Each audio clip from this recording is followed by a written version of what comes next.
ในมื้อนี้21มกราคม2026อยู่สโมสรกระทรวงป้องกันประเทศกรมใหญ่การเมืองกองทัพกรมโฆษณาอบรมกระทรวงป้องกันประเทศได้จัดพิธีปาฐกถาหวนคืนวันสร้างตั้งกองทัพประชาชนลาวครบรอบ77ปีเป็นเกียรติเข้าร่วมพิธีปาฐกถาโดยมีสหายพลเอกจันทร์สมรจัญญราษฎร์อดีตกรรมการกรมการเมืองส่วนกลางภาครองนายกรัฐมนตรีสหายพลโทคำเลียงอุทธไกรสอนกรรมการกรมการเมืองส่วนกลางภาครัฐมนตรีกระทรวงป้องกันประเทศมีบรรดาสหายการนำกระทรวงป้องกันประเทศการนำบรรดาองค์การกลุ่มใหญ่ห้องว่าการกระทรวงป้องกันประเทศคณะนำคณะบรรษาพร้อมด้วยพนักงานจากบรรดากลุ่มกองเข้าร่วมสหายพลเอกจันทร์สมรจัญญราษฎร์ได้ยกให้เห็นคืนหุ้นเสื้อการเติบใหญ่ขยายตัวของกองทัพประชาชนลาวตลอดระยะ77ปีผ่านมาและได้ยกให้เห็นถึงท่าแท้มูลเสื้ออันสง่างามความองอาจกล้าหาญเด็ดเดียวเหนียวแน่นมีไหวพริบ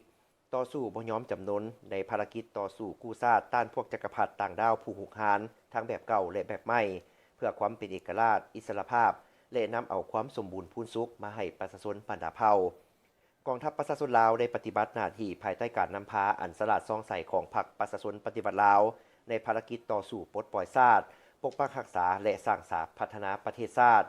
พรรคได้เคลื่อนไหวปรับปรุงก่อสร้างกองทัพให้มีความเติบใหญ่ขยายตัวทางด้านปริมาณและคุณภาพอย่างบ่หยุดยั้งยิงสู่โฮบยิงเติบใหญ่เข้มแข็งยิงตีก็ยิงได้รับไสชนะจนสามารถปลดปล่อยประเทศชาติออกจากแอกปกครองของพวกลาเมืองขึ้นทั้งแบบเก่าและแบบใหม่และได้สถาปนาเป็นประเทศสาธารณรัฐประชาธิปไตยประชาชนลาวขึ้นในวันที่2ธันวาคม1975อย่างสง่าผ่าเผยจากผลงานและไสชนะดังกล่าวที่ญาติมาได้ดันกองทัพประชาชนลาวได้สืบต่อเสริมขยายท่าแท้และมูลเสื้ออันสง่างามของตนย้ำใดก่อเสื้อสู้สติระวังตัวเกี่ยมพร้อมสู่โฮบ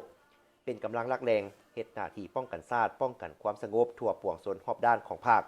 ปกปักรักษาเอกราชอำนาจอธิปไตยและพื้นแผ่นดินอันครบถ้วนของชาติไว้ให้มั่นคงมีเสถียรภาพทางด้านการเมืองหนักแน่นสังคมมีความสงบปลอดภัยประกอบส่วนอย่างตั้งหน้าเข้าในการสร้างเศรษฐกิจของชาติ